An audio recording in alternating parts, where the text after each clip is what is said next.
Pongan un título a la clase: El justo juicio de Dios. El justo juicio de Dios. Bien, en la clase pasada vimos acerca de que el hombre es un necio, ¿verdad? Y como consecuencia, profesando ser necios y sabios, se hicieron necios. Y dice que Dios los abandonó, ¿verdad? Los entregó a pasiones vergonzosas. Y dice ahí en el versículo 29, en el 28, como ellos no aprobaron tener en cuenta a Dios, Dios los entregó una mente reprobada para hacer cosas que no convienen. Del versículo 29 al 32, ahí habla de dice en el 29, estando atestados, o sea, llenos hasta el borde. En el griego significa de pies a cabeza, de toda injusticia, y menciona ahí una lista bien larga, ¿no? Injusticia, de toda injusticia, fornicación, perversidad, avaricia, maldad, llenos de envidia, homicidios, contiendas, engaños, malignidades, murmuración, detractores. En el versículo 30 significa difamadores, aborrecedores de Dios, injuriosos, o sea, violentos, soberbios, altivos, inventores de males, desobedientes a los padres, necios. Terrible. El versículo 32 dice, quienes habiendo entendido el juicio de Dios, o sea, aquí juicio de Dios significa el veredicto, que los que practican tales cosas son dignos ¿de qué? De muerte. ¿Se acuerdan Romanos 3:23? La paga del pecado es la muerte, muerte eterna. Dice, estos no solo las hacen, sino que también se complacen con los que las practican. Entonces en el capítulo 2, versículo 1 al 5, ahí Pablo nos habla acerca del justo juicio de Dios por tanto pecado, ¿sí?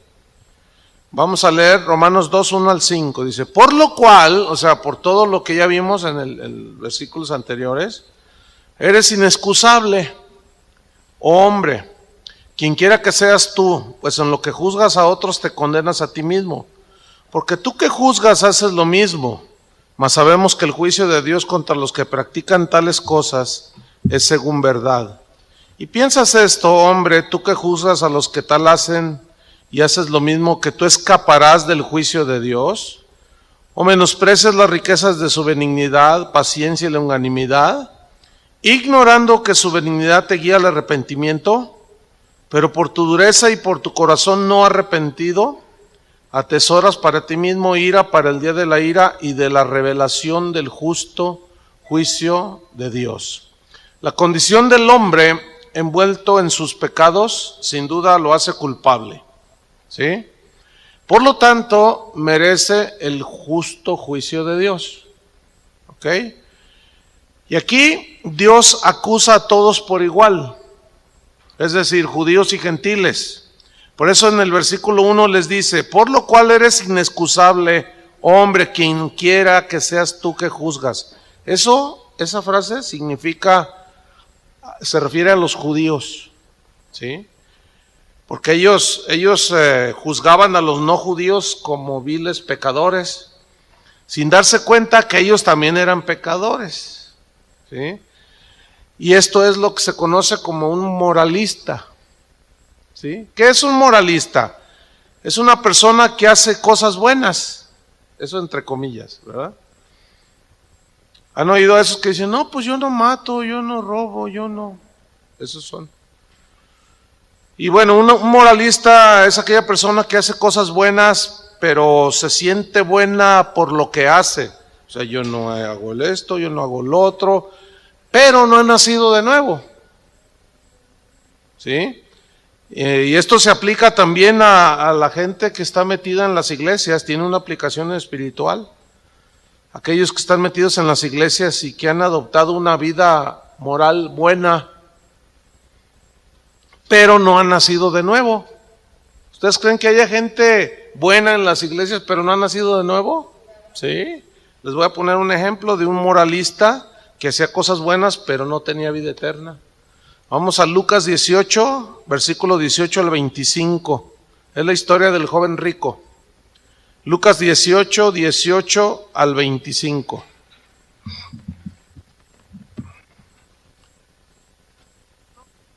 Ay, estos micrófonos. A ver si ya se juntan una compañía, ¿no? Para comprar cables, porque necesitan hacer algo, Clau, Carlos, ¿no? Sí, pero es que...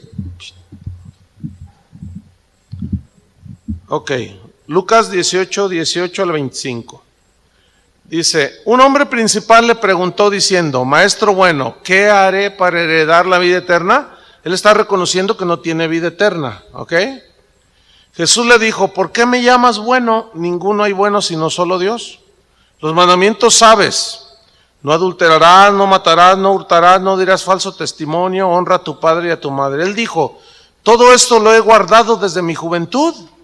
Fíjate qué grueso, ¿eh? Jesús oyendo esto le dijo, aún te falta una cosa. O sea, Jesús no negó que sin duda él había guardado estos mandamientos. Pero fíjense lo que le dijo Jesús, una cosa te falta. Vende todo lo que tienes y dalo a los pobres, tendrás tesoro en el cielo, y ven y sígueme. Entonces él oyendo esto, se puso muy triste porque era muy rico. ¿Qué sucedió allí? Aquel muchacho que no adulteraba, no mataba, no robaba, ni decía falso testimonio, que honraba a su padre y a su madre, sí, pero era muy avaro. Y el que infringe un solo mandamiento de la ley, ya los violó todos, ¿cierto? Entonces aquí vemos a un moralista, y como por las obras de la ley, por hacer cosas buenas, nadie se salva, pero ahí está un moralista, ¿sí? Entonces, el versículo 24, el 23 dice, entonces él oyendo esto se puso muy triste porque era muy rico. Al ver Jesús que se había entristecido mucho, dijo, cuán difícilmente entrarán en el reino de Dios los que tienen riquezas. Fíjense lo que dice, que cuán difícilmente, no dice que no entrarán, dice que difícil. ¿Por qué? Porque la gente confía más en el dinero. Pero algunos cristianos lo entienden como que el que es rico no se salva, y eso no está diciendo allí. Dice que es muy difícil por la avaricia, y que la suelten, pues es muy difícil. Versículo 25, porque es más fácil pasar un camello por el ojo de una aguja que entrar un rico en el reino de Dios. Séneca, un famoso filósofo romano, es un ejemplo de moralismo. Él era muy respetado, era consejero de estadistas, y él dijo, él era un hombre muy recto en lo que tenía que ver con el dinero, era un hombre íntegro, y él dijo así, el dinero no cambia a los hombres, simplemente los desenmascara. Tiene sabiduría, ¿no? Porque es verdad. Pero, por otro lado, Séneca consintió que Nerón asesinara a su madre. Entonces, y allí está un moralista, ¿sí? Que hace una cosa buena y luego hace otra mala por acá y creen que ya la hicieron. Entonces, un moralista menosprecia el sacrificio de Cristo. ¿Por qué? Porque cree que lo que hace es suficiente. ¿Ah? Por lo tanto, menosprecia el sacrificio de Cristo y sus pecados los minimiza, ¿no? No, pero yo no he hecho cosas grandes, yo no soy zeta. No, pero con una mentira que haya dicho, con eso. Esos son los moralistas. Fíjense que a veces esos son los más difíciles de evangelizar. Pues no, es que yo no he hecho nada malo, y soy bueno.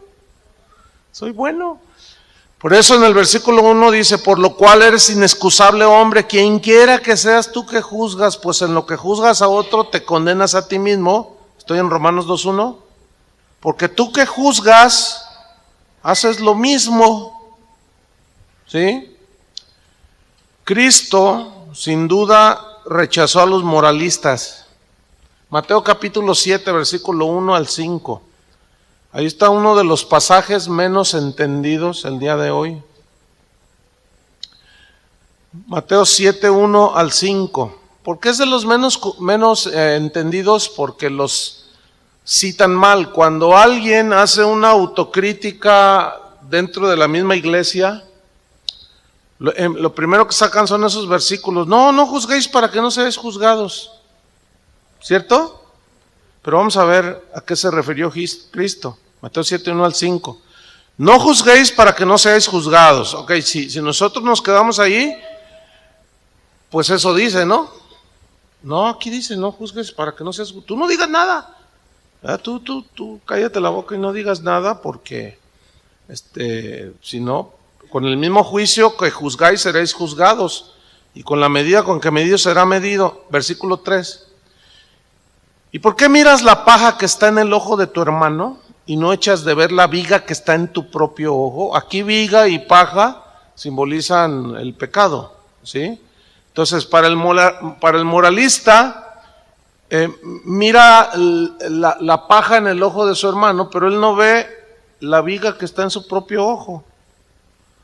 Versículo 4. ¿O cómo dirás a tu hermano, déjame sacar la paja de tu ojo y aquí la viga en el ojo tuyo? Hipócrita, dice, saca primero la viga de tu propio ojo y entonces verás bien para sacar la paja del ojo de tu hermano. Quiero que noten que Jesús no está prohibiendo ni está rechazando, al contrario, está poniendo las cosas en orden para reprender lo que está malo, lo que está mal.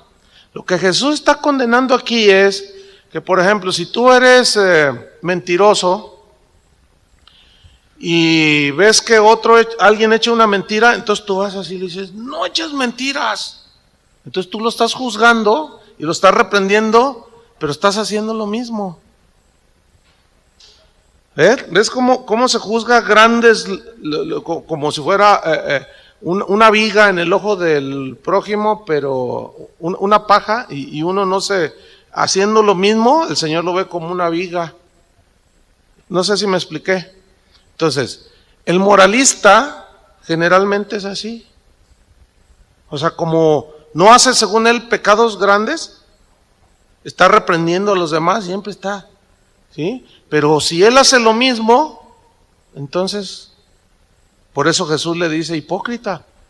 Ahora, el hecho de que en el versículo 5 que dice, saca primero la viga de tu propio ojo y entonces verás bien para sacar la paja del ojo de tu hermano. Notan que el Señor no está impidiendo que se reprendan conductas erradas.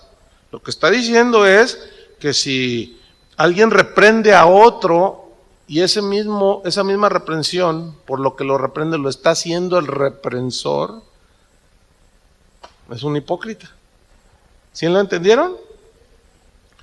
Versículo 2, capítulo 2, versículo 2. Procuren no hablar entre ustedes, para que no distraigan a los que están ahí en la misma mesa. Guarden silencio, nada más escriban. Romanos 2:2 dice, mas sabemos que el juicio de Dios contra los que practican tales cosas es según verdad, o sea, según la verdad de Dios, ¿sí? Porque los juicios de Dios contra el pecador son justos y verdaderos. O sea, Él no es como nosotros, como Él ve todo y sabe todo, su juicio va a ser justo y basado en la verdad. Por eso dice, justos y verdaderos. Hay una doctrina que es una herejía que se conoce como el universalismo. ¿En qué consiste esa doctrina? Consiste en que ellos dicen que como Dios es amor, Él no puede mandar a nadie al infierno. Y que al final de los tiempos Él va a perdonar a todos. Y malentienden donde dice que Él murió por todo el mundo. Entonces si murió, pues a todos los salvó. Pero esa es una interpretación bien desacertada, ¿no es cierto? Porque cuando dijo, vayan y prediquen el evangelio, el que creyere, ¿qué? Se salvará. Y el que no creyere, entonces no todos van a ser salvos, ¿sí? Entonces, fíjense, en Romanos 2:3, vamos a Romanos, seguimos ahí, Romanos 2:3, y piensas esto, o sea, lo que está diciendo Pablo en el versículo 1 y 2, oh hombre, dice, tú que juzgas a los que tal hacen y haces lo mismo, ¿piensas que tú escaparás del juicio de Dios? Aquí el verbo pensar en el griego con Z, logizomai. Aquí este verbo pensar, logizomai, significa pensar con lógica equivocada. Fíjense qué interesante. Pensar con lógica equivocada, como lo que les acabo de mencionar. Dios es amor y por lo tanto, al ser amor, a ver, tú ¿lanzarías a alguien a una quemazón ahí al bosque de la primavera? Pues la respuesta lógica es no. ¿Sí me explico? Pues ¿cómo? ¿Verdad? Entonces, pues, tampoco Dios, pero su lógica es equivocada. Y pensar, dice, y piensas esto, hombre, tú que juzgas a los que tal hacen y haces lo mismo, que tú escaparás del juicio de Dios. O sea, tu pensamiento lógico está equivocado. Les voy a poner otros dos ejemplos de lógica equivocada. Ustedes han oído una doctrina que anda por ahí que dice que somos dioses. Esa doctrina la enseña Cachluna, Benny Hinn, Guillermo Maldonado, todo ese grupo de apóstoles. Y ellos, su lógica es esta. Dicen, cuando se aparean un macho y una hembra elefantes, ¿qué nace? Y todos dicen, un elefantito. Cuando se aparean una jirafa macho y hembra, ¿qué engendra? Pues una jirafita. Y ahí se va, ¿no? Y lo dice, y nosotros fuimos engendrados por Dios, ¿sí o no? Y todos dicen, sí, entonces ¿qué somos? Y todos, dioses. Fíjate nomás. Qué barbaridad, ¿no? Eso es lo que pensaban, o los que piensan, no, pues yo no soy malo, yo hago buenas cosas. Su lógica está equivocada. Parafraseando estos versículos, este versículo 3, se diría de esta manera, oye necio, ¿crees que te escaparás y te saldrás con la tuya? ¿Podrás escapar de tu propio juicio? Podrás escapar de tu propio juicio, mejor dicho, pero no del juicio de Dios. O sea, por ejemplo, yo digo de mí, no, yo soy bueno, ¿sí? Bueno, escapo por mi propio juicio de mí mismo, no, pues yo no mato, no robo, no, yo soy bueno, ¿verdad? Le ayudo a mi mamá, bueno, puedo escapar en mi propio juicio, pero del juicio de Dios, nadie puede escapar, ¿sí o no? Si hay una queja en las sociedades de los países, en la gran mayoría de los países del mundo, si hay una queja de la gente, es contra los políticos, ¿no es cierto? Contra los que tienen la autoridad, contra los jueces, contra el sistema judicial, contra los que están gobernando los países. Los políticos y los religiosos pueden escapar del juicio de los hombres. ¿Sí o no? ¿Cuánta impunidad hay en nuestro país? Por ejemplo, están diciendo a diestra y a siniestra que el bosque que se está quemando, la primavera, que ya va más del 10% de extensión, eso es catastrófico. Fue provocado. Ya lo sabe todo mundo. ¿Saben qué van a hacer? ¿Qué creen? Nada. ¿Ustedes creen que los van a meter al bote? ¿Quién creen que está detrás de todo? Los políticos. Miren, lo que rifa es el billete, porque son los que hacen las leyes, quieren cambiar el uso del suelo. ¿Para qué? Para construir, por eso queman. Entonces le hacen ahí, bueno, podrán escapar, si los metieran a la cárcel, pues ya sería así como que ya estamos en el primer mundo. Pero aún en el primer mundo hay mucha impunidad, porque el que tiene el dinero es el que manda. Ok, podrán escapar del juicio de los hombres, podrán evadir la acción de la justicia, pero ¿podrán evadir el juicio de Dios? Sin duda que no. Hebreos 10:28 al 31. Sin duda que no. Nadie. Hebreos 10:28 al 31.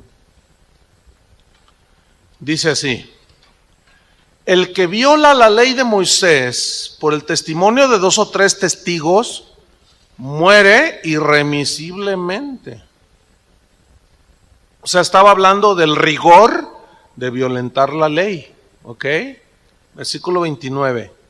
¿Cuánto mayor castigo pensáis que merecerá el que pisoteare al Hijo de Dios y tuviere por inmunda la sangre del pacto en la cual fue santificado e hiciere afrenta al Espíritu de gracia? Pues conocemos al que dijo: mía es la venganza, yo daré el pago, dice el Señor. Y otra vez el Señor juzgará a su pueblo. Horrenda cosa es caer en manos del Dios vivo. Entonces, ¿se podrá evadir la acción de la justicia de los hombres? Sí. Las cárceles aquí mismo están llenas de inocentes. Se calcula, una vez oí eso, no sé qué tan cierto sea, que se cree que hasta el 40% de los que están ahí adentro son inocentes y los culpables son otros. ¿Ok? Evadieron la acción de la justicia humana, pero la de Dios jamás. Horrenda cosa es caer en manos de un Dios vivo. Hebreos 12:25, capítulo 12, versículo 25. Mirad que no desechéis al que habla, porque si no escaparon aquellos que desecharon al que los amonestaba en la tierra, o sea, Moisés, mucho menos nosotros si desechamos al que amonesta desde los cielos. Porque nuestro Dios es fuego, ¿qué? Consumidor. Entonces, la única manera de escapar del juicio de Dios, ¿cuál creen ustedes que es? A través de Jesucristo.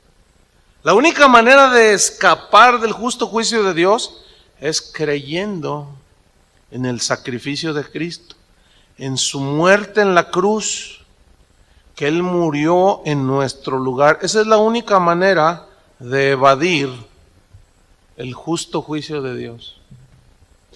Romanos también dice que Dios mostró su amor para con nosotros, Romanos 5:8, que aún siendo pecadores, ¿qué? Cristo murió por nosotros. ¿Sí? En sustitución por nosotros. ¿Quién merecía el castigo?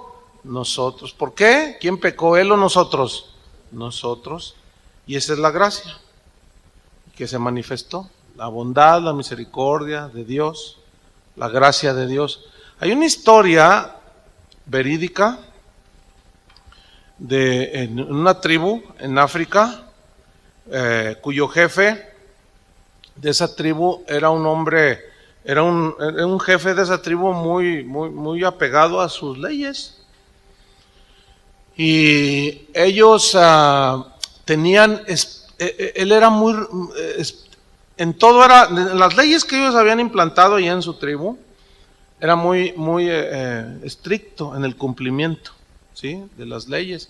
Entonces, en esa tribu había paz entre la gente, había armonía y bueno, se desarrollaban, crecían, etcétera. Pero uno de los pecados que más aborrecía ese rey era el robo. Entonces empezaron a darse robos entre la tribu. Entonces fueron y le dijeron al rey, rey o jefe, toro sentado, hay alguien que está robando las pertenencias de algunos entre nosotros. No, el rey se prendió, dice: quiero que me encuentren a ese ladrón, sea quien sea, pena de muerte, no me importa. Yo no voy a permitir que un solo ladrón esté aquí en mi tribu. Y empezaron a buscar, y que encuentran al ladrón. ¿Quién creen que era? Su madre. Entonces cuando se dan cuenta y los investigadores ahí, venado sentado y lluvia fresca, se dieron cuenta que era la mamá, ¿sí? Dijeron, ¿y ahora qué hacemos? Entonces van con él y le dicen, hemos encontrado al ladrón. Dice, pena de muerte sin miramientos, esa es la sentencia. Está comprobado. ¿Quién es el ladrón? Y le dicen, tu mamá, tu madre. Dice la historia que se quedó así, se puso pálido y dijo, merece la muerte. Qué grueso, ¿no? O sea, era un hombre bien recto. Entonces, la manera en que los ejecutaban era que era por medio de la horca. Entonces cuenta la historia que está allí la mamá, ¿sí? Y la declaran ya culpable y ella confesa, pide clemencia, pero todos así impávidos. Entonces cuenta la historia que pues le ponen la soga, están a punto de soltarla para que caiga al vacío, y entonces el rey dice, espera un momento. Y él va y la abraza. Y él se pone la soga al cuello. Dice, adelante. No, pero ¿qué es? Voy a morir por ella. Porque la amo. Y estoy dispuesto a dar mi vida en lugar de ella. Qué grueso, ¿no? Ese es un ejemplo terrenal así muy de los hombres, pero que ilustra perfectamente lo que sucedió con nosotros. O sea, nosotros merecíamos, hermano. Pero el Señor dijo, espérense, yo voy a morir en su lugar. Esa es la única manera, hermanos, ¿sí? De escapar del justo juicio de Dios, creyendo en el sacrificio de Cristo. Romanos 2:4. Entonces él les está diciendo, ¿crees que tú vas a escapar del juicio de Dios? Del tuyo sí, pero del de Dios no. Y luego dice el versículo 4, ¿o menosprecias las riquezas de su benignidad, paciencia y longanimidad? Fíjate, el verbo menospreciar aquí significa mirar hacia abajo, así, con superioridad. ¿Han visto eso, no? En las novelas de Televisa, ¿no? Así. El altanero o la altanera, ¿verdad? Que miran hacia abajo. Por ahí hay un niño. Bueno, a mí me distrae, ¿a ustedes también?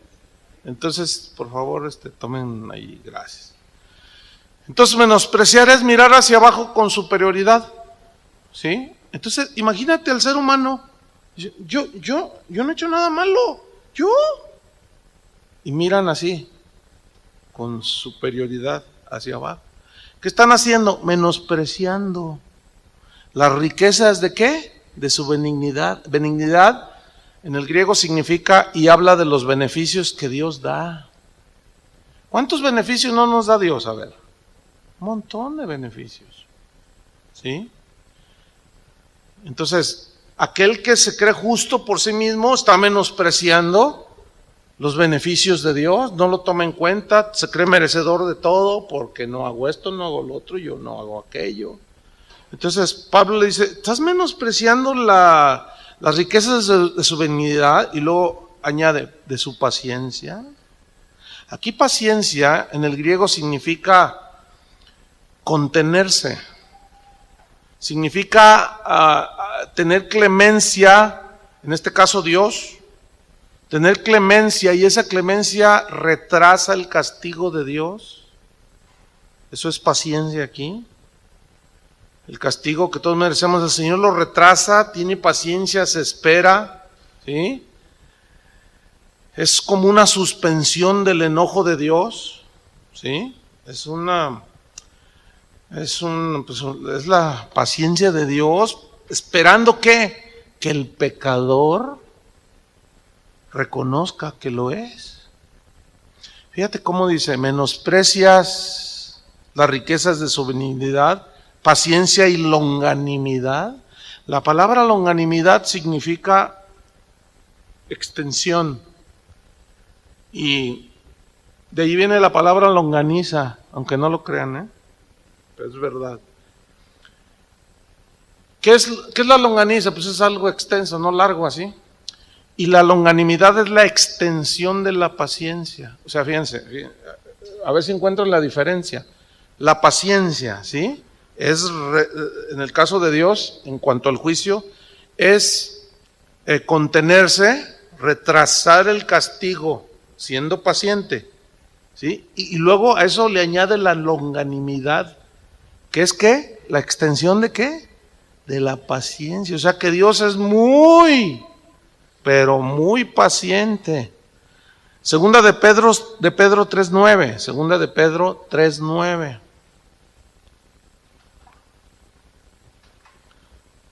Dice, el Señor no retrasa su promesa, según algunos la tienen por tardanza, sino que es que paciente para con nosotros, no queriendo que ninguno perezca.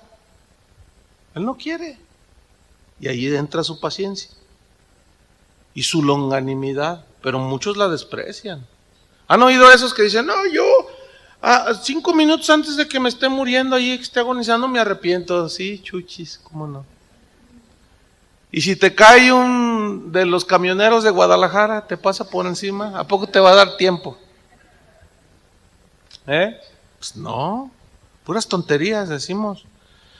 Sino que es paciente para con nosotros, no queriendo que ninguno perezca, sino que todos procedan al arrepentimiento. Esa es la paciencia de Dios, ¿entienden? Y luego su longanimidad. ¿Se acuerdan de David, ya como hablando de un hijo de Dios? ¿Se acuerdan cuando pecó? Él tardó 1 año en arrepentirse. 1 año. Pero después en los Salmos él dice, no, pues yo me consumí así, pero Dios bien paciente, esperando que él reaccionara, y no reaccionaba, y fue cuando le mandó a Natán, el profeta, ¿se acuerdan? Entonces, Dios es el Dios de toda paciencia, dice la Biblia.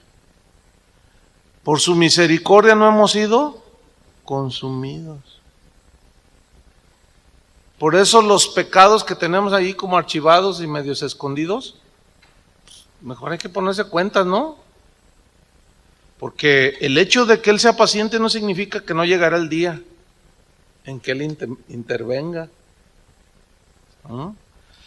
Bueno, sigo en el mismo versículo 4. Menosprecia las riquezas de su benignidad, paciencia y longanimidad. Y lo dice, ignorando que por su benignidad, que su benignidad te guía ¿a dónde? Al arrepentimiento. O sea, cuando alguien empieza a entender, dice, no, pues sí, soy bien pecador y Dios no me ha mandado el juicio, me está dando vida todavía. Pues eso es que su benignidad guía al arrepentimiento. ¿Qué es el arrepentimiento? Según la definición en el griego, significa volverse a Dios, ¿sí? Cambiar de mentalidad respecto a Dios y al pecado.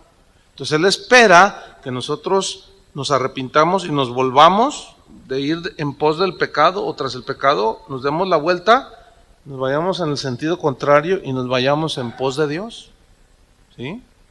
Pero Él es muy paciente. Ustedes saben que hay muchos que acusan a Dios de insensible, ¿verdad? Ay, si Dios fuera de amor, ¿por qué permite esto? ¿Por qué lo otro? ¿Por qué lo otro? Lo tachan a Dios de falto de amor porque ven que pasan cosas terribles, tragedias, ¿verdad? Acusan a Dios sin darse cuenta que todo lo que sucede alrededor del mundo es consecuencia de nuestros pecados. Nosotros fuimos los que arruinamos todo, ¿sí? Entonces, no solo lo acusan a Dios de insensible y falto de amor, sino que ignoran su bondad, ignoran su paciencia, ignoran sus misericordias, ¿sí? Lamentaciones 3, 22 y 23, ahí viene, por la misericordia de Jehová, Lamentaciones 3, 22 y 23, no hemos sido consumidos, porque nunca decayeron sus misericordias, nuevas son cada mañana. grande es su misericordia, pero no me la menosprecies. ¿Sí? Mira, hay cristianos que hoy en las iglesias saben que andan mal, se juntan al final de las reuniones y se van por allí y luego dicen, no, Dios es bueno, ay, Dios no lo ve, ay, Dios sabe, ay, Dios es amor, no, vente, vamos, que al cabo el domingo nos arrepentimos. Ni sabe.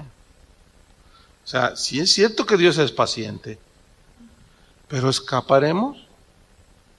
No, la paga del pecado sigue trayendo consecuencias, ¿sí o no? Entonces sí pasa. Cuando escuches que alguno de entre nosotros diga, no, pues no le hacen, no pasa nada. Sí pasa. ¿No? Primero que sucede en el caso de un cristiano es que se rompe la comunión con Dios y te empiezas a sentir bien vacío. Y luego le añades un pecado y no confesado y luego otro, y luego se acumula el de la siguiente semana después de la reunión, se siguen yendo por allí. Y se sigue acumulando y al rato andan todos que ni saben. ¿Sí? Y si son hijos de Dios, viene ¿qué? La disciplina, porque el Señor al que ama, y luego ¡pum! Viene algo, ¿verdad? Y luego normalmente nosotros decimos, ay Señor, ten misericordia.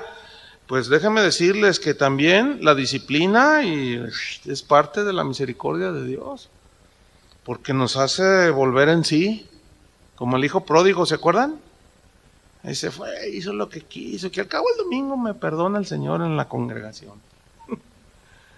Y le fue mal. Y ya cuando estaba allí que tocó fondo, pues sí, la misericordia de Dios, la longanimidad, la paciencia y longanimidad se vieron ahí. Ya que tocó fondo, dijo, volviendo en sí, dijo, he pecado contra el cielo y contra mi Padre. Iré con mi padre y le diré, Padre, he pecado contra el cielo y contra ti. Y su padre cuando lo vio venir, ¿qué hizo? Lo abrazó. Olía a puerquito, algarrobas.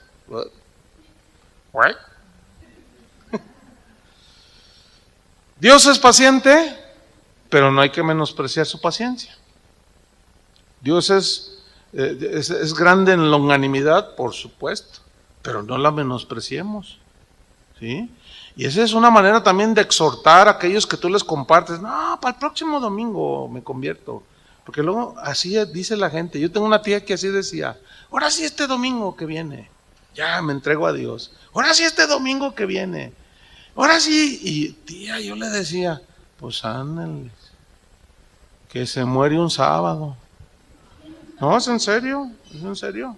Se fue a una borrachera y sus hijos se la llevaron a una posada. Una hermana de mi mamá. Y me dijo, hijo, mañana voy a la iglesia, pero hoy es mi última borrachera. Pues sí, fue la última. Porque se pusieron hasta las chanclas. Habían de ver sus hijos la condenación que tienen por 25 años, porque esto hace 25 años. No los deja acercarse a Dios. Dicen, no, es que yo no tengo remedio. Sí lo tienes, arrepiéntete. No, es que nosotros fuimos los que... Qué triste. Y salían todos borrachos de la posada del niño Dios, ¿eh? Iban todos borrachos por el periférico allá en Santa Margarita, a toda velocidad, y en una curvita se salieron, se volcaron, y como todo buen tapatío sin el cinturón de seguridad, ella no lo traía y salió despedida hacia adelante y el auto dio vueltas y le cayó encima. Era de las que decía que en 5 minutos antes de morirse, pues yo les aseguro que no les dio chance.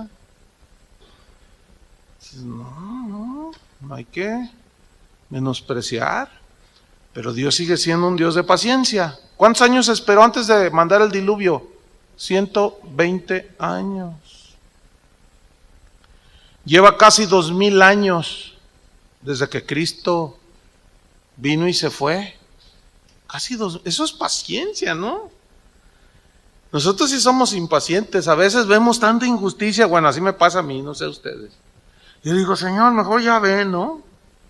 Ya, porque todos esos, ¿cómo están escapando? Entonces, bueno, yo sí soy impaciente, yo ya quisiera que el Señor viniera, Pero qué bueno que yo no soy el Señor, ¿verdad?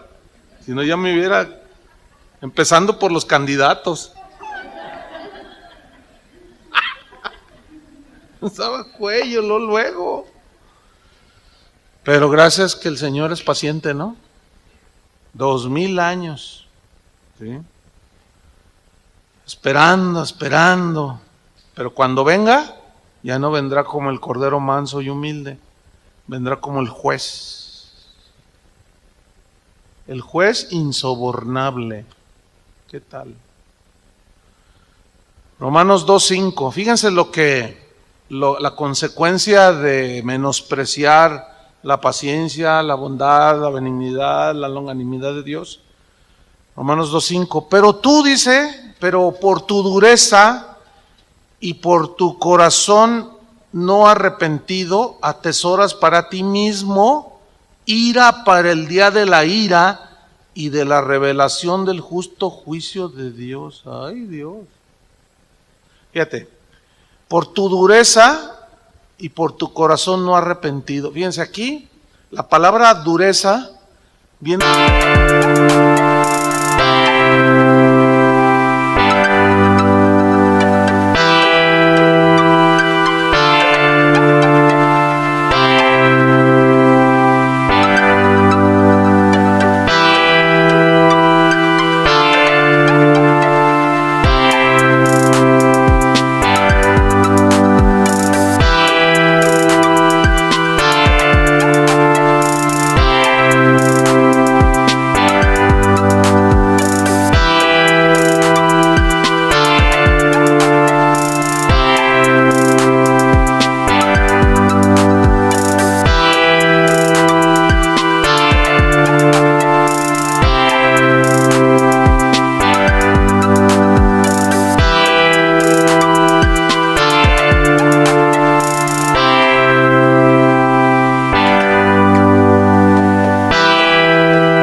de un término bien interesante, es el griego sclerotes, de donde se deriva la palabra esclerosis. ¿Sí? La esclerosis es el endurecimiento de algún órgano, de algún tejido. De ahí se deriva la palabra arterioesclerosis. ¿Sí saben lo que es la arterioesclerosis? Es el endurecimiento de las venas por donde corre la sangre, ¿sí? Pues la grasa y se empiezan a hacer duras, y de repente ya no dejan fluir la sangre y es cuando vienen los infartos. Esa es la arterioesclerosis. Y fíjate qué tremendo, utiliza esta palabra, pero por tu dureza y por tu corazón no arrepentido, o sea, tus venas están tan endurecidas, tu corazón, que impide el paso de la sangre de Cristo, por alegorizar un poquito, para que se entienda. ¿Sí? O sea, ya estás tan duro, una persona está tan dura que no. Ya, entonces, ¿qué? Viene la muerte fulminante. ¿Así? Tu corazón, tu dureza y corazón no arrepentido, impide, esta dureza de corazón impide que la sangre de Cristo, al dejar de circular, o sea, que te llene, pues te limpie de todos tus pecados, ¿verdad? Versículo 5, sigo allí, pero por tu dureza y por tu corazón no arrepentido, fíjate lo que dice, atesoras para ti mismo ira para el día de la ira. Atesorar significa acumular. Entonces imagínate, ¿sí? Acumula, la gente va acumulando. Pero lo terrible es que dice, acumulas para ti mismo, no para otros, sino para ti mismo, ira para el día de la ira y del justo juicio de Dios, ¿sí? Entonces nadie que rechace el sacrificio de Jesús escapará del justo juicio de Dios. La promesa de Dios, hermanos, sigue vigente. Desde el Antiguo Testamento estaba la promesa de salvación por fe. Aunque estaba escondida, pero ahí estaba. ¿Sí? En Ezequiel 36, 25, Ezequiel 36, 25 al 27, ahí está como una lucecita que dejaba ver Dios por medio de los profetas, en este caso Ezequiel, acerca de esta promesa de salvación por gracia, por fe. Ezequiel 36, 25 dice: esparciré sobre vosotros agua limpia. El agua lava, ¿no es cierto? Entonces es un símbolo de la palabra. Somos lavados por la palabra, limpiados con la sangre de Cristo. Y se esparciré sobre vosotros agua limpia y seréis limpiados de todas vuestras inmundicias. Y de todos vuestros ídolos os limpiaré. Os daré corazón, ¿qué? Fíjate qué tremendo, ahí estaba. Les daré un corazón, ¿qué? Nuevo. Pondré espíritu nuevo dentro de vosotros y quitaré de vuestra carne el corazón de piedra. Ahí está endurecido. Y os daré un corazón de carne. Aquí carne significa sensibilidad, ¿sí? Ternura. O sea, un corazón sensible, tierno, que sienta, etcétera. Versículo 27, y pondré dentro de vosotros mi espíritu. Wow, qué tremendo, ¿no? Y haré que andéis en mis estatutos y guardéis mis preceptos y los pongáis por obra. Pero si no se arrepienten, ¿qué sucede? Vendrá el justo juicio de Dios. Por eso, hermanos, nuestra responsabilidad es compartir, predicar, ¿sí? Y no es de nosotros, no es nuestra parte, como ayer, no, hoy en la mañana me entró un correo que decía: pastor, fíjese, ¿qué hago? Una vecina mía es una viejita de más de 90 años, dice, calculo yo. Dice, y le he hablado del Señor, y le he hablado, pero ella no quiere. ¿Cómo la convenzo? Entonces yo le contesté y le dije: es que tú no puedes convencer a nadie. Tú haces tu parte, predicarle el Evangelio. Porque según el Evangelio de Juan, según Jesús en el Evangelio de Juan, ¿quién es el que convence de pecado? El Espíritu. Tú nada más predícales, tú no vas a convencer a nadie. Es más, ni trates de convencerlo, tú nada más predica, ¿sí? Y deja que Dios, por el Espíritu Santo, haga su obra. Y trae convicción, nada más que no todos la reconocen. Y no, entonces nada más resta predicar el Evangelio y orar, porque esa semilla algún día dé fruto. No podemos hacer más. No podemos torcerle el brazo a nadie para que crea. ¿Verdad que no? Tengamos confianza. Así como el Espíritu Santo hizo la obra en ti y empezó a darte convicción y te arrepentiste y tu corazón endurecido fue cambiado, quitado el corazón de piedra y te puso uno de carne. Y ahora ya es tu vida diferente y puso su Espíritu en ti. Qué maravilla, ¿no? Bueno, sigamos amando y respetando la paciencia de Dios y la benignidad de Él. Vamos a tomar, son las 7:17, vamos a las 5 minutos, lo que es, ¿ok?